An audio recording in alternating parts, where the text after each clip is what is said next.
Greetings and welcome to Batman First Impression. In this video I'm not gonna do a normal let's play. Instead I'm gonna do a first impression, my thoughts of the game so far.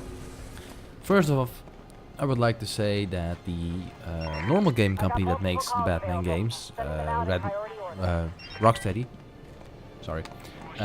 didn't make this one. This one was made by Warner Brothers Montreal.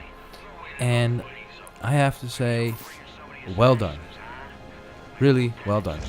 Because when I started to play this game, I didn't really notice the fact that it was made by another game company after I played a few sessions of it. Then I read it on the internet somewhere that another game company made it. And yeah, wow, they did it really good, because I didn't notice a thing.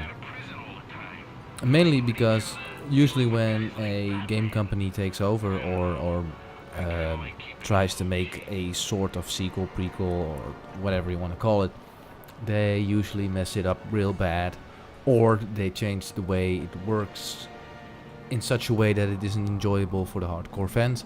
And well, yeah, but they made it the way that Rocksteady would make it.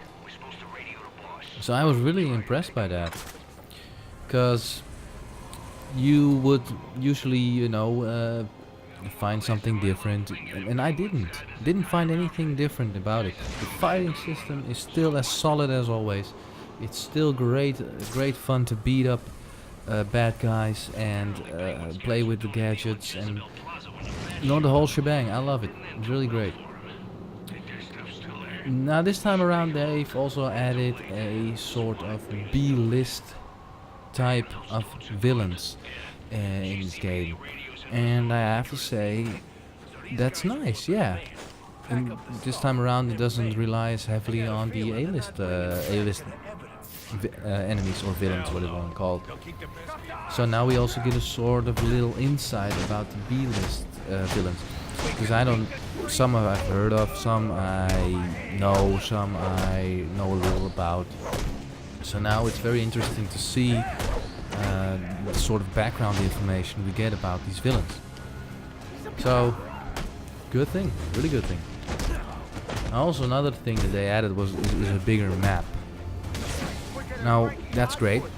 At the time when I was playing Arkham City, I was, gliding around in Arkham City, and I always thought, this is a great thing. I love this. This is awesome, great open environment to run around in or glide around in, whatever you want to call it. But somehow it felt too small. I wanted to see more of Arkham City or Gotham or whatever you want to call it. So now that they've added this bigger map, it's awesome. I think it's twice the size of Arkham City. I'm not sure. Maybe bigger or maybe a little bit smaller. I'm not really sure.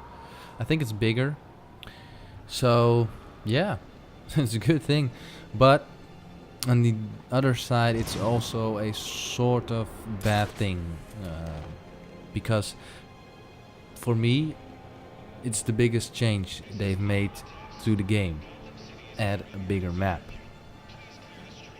And it's kind of disappointing, because let me explain. You started out with Arkham Asylum, of course. It's a great, fucking awesome game.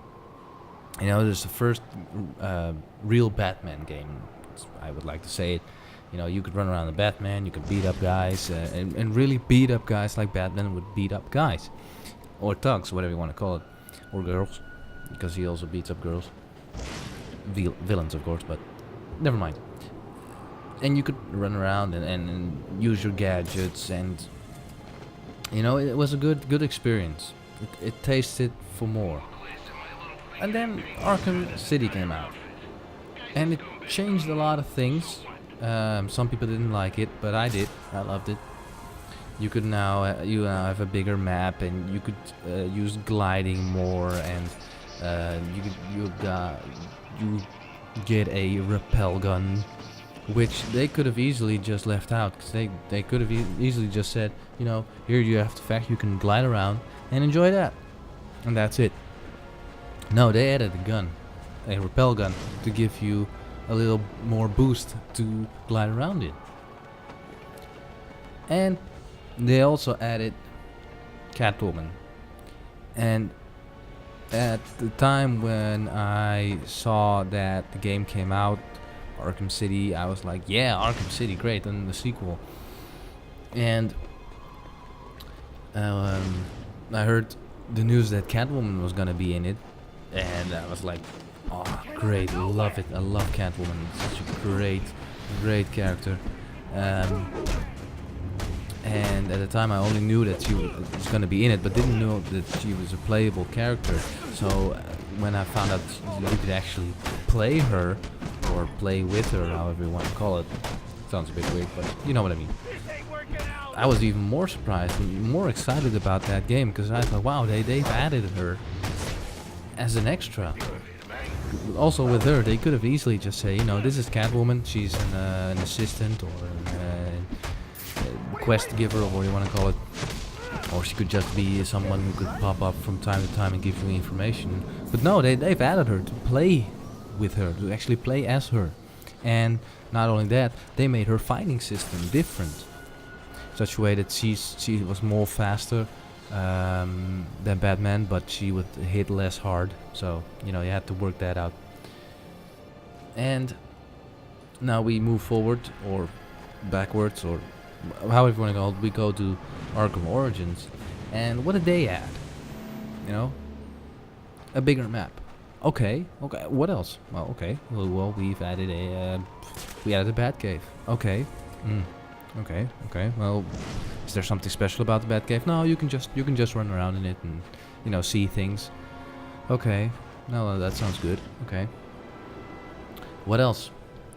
Well, we added a flying system, or sort of the sort. Okay, so I can fly around in the city with a Batwing, or how does it work? No, it's just a fast travel mechanism, whereby you can just, you know, hop on and it shows you a clip, and then you hop off at the next stop, and that's it. No, it doesn't really bring an extra value to this game. So that's why, you know, it's good they added a bigger map, but that's also the biggest change they made. And something that I find sad, or however you want to call it, but it could have been more, could have been a lot more. You know, like I said, they added a Batcave, which is a great thing. You know, like I said, you know, Arkham Asylum had one, but there was a sort of a backup Batcave, or a little Batcave, however you want to call it. And now they've actually added the Batcave, which is it's a good thing. You know, it brings a small extra detail, but it's not that exciting for me. It's not something that I'd like to say, you know, oh man, I should check out the Batcave. Maybe they have something awesome, or maybe I can see something new, or maybe I can see something cool, or no, you just get a message from, oh, maybe you should go back to the Batcave because you have this or this, you can pick it up now. And yeah, you know, it's great that it's in there, but it's not really that special. Now they've also added a multiplayer, and you know, for me, that's not something I would like to say that brings an extra value to the game. Maybe to some other people it does, but for me, no, not really. I'll explain a little bit what it's about. Multiplayer is basically a sort of cat and mouse game where either you're a villain from the Joker, or Bane, or Penguin. You play as a sort of thug, and you run around and you try to find each other, sort of deathmatch style shooting. Or if you're Batman or Robin, you take on the guys in a stealthy way, and you try to kill them from above and sneak away without them seeing you or killing you, or that's about it. Now I'd like to say that I don't think I'm gonna play that game, or the multiplayer at least, because that's not for me. That's not the reason why I buy. I'm sorry about that. That's not the reason why I buy Batman Arkham Origins, because I buy it for the story, for the single player, like it's always been with Arkham Asylum and with Arkham City. I buy Batman for the single player, for the story, for, you know, the whole being Batman experience. And yeah, for some people it's gonna be great, a multiplayer, and I say, yeah, good. You know, give them a multiplayer. It's something that for some people brings an extra value, but not for me. Like I said, that's not for me. Well, there's something more I'd like to say about the game. To me, it's a game that feels like more of the same. It could have easily been a sort of DLC. That's my thought about it, because, like I said, they haven't added really something new. They've added a bigger map. Okay, oh, great, marvelous, whatever you want to call it. And they've added a new story, but that's about it, you know. It feels more of a DLC than of a full game. And then you gotta think, is that something that's for me? You know, do I want to pay the full price for a game that could have been essentially a DLC, or should I wait until it's in some sort of summer sale or a sale to buy it? For me, I love Batman. Like I said before, I love Batman. It's the greatest villain, greatest villain. It's the greatest hero ever for me. So I think that if you're really into Batman, like I am, then yeah, it's a game you should buy, and you really would enjoy, and not minding, you know, paying the full price for it. But if you're not really into Batman, like I am, then I'd suggest that you wait until it's in some sort of a sale, summer sale, or whatever you want to call it. Yeah, that's about basically it for me for now. I hope you enjoyed this video. I hope you got a sort of impression out of it about what I think, and maybe you could decide if you still want to buy this game or not. And yeah, no, the next video is gonna be about the story. I'm gonna continue the story, and we're gonna fight on, and you know, kick some more ass. So if you like this video, then don't forget to subscribe, like, and favorite. And if you don't mind, share with your friends and family. And I'll see you next time when Batman returns.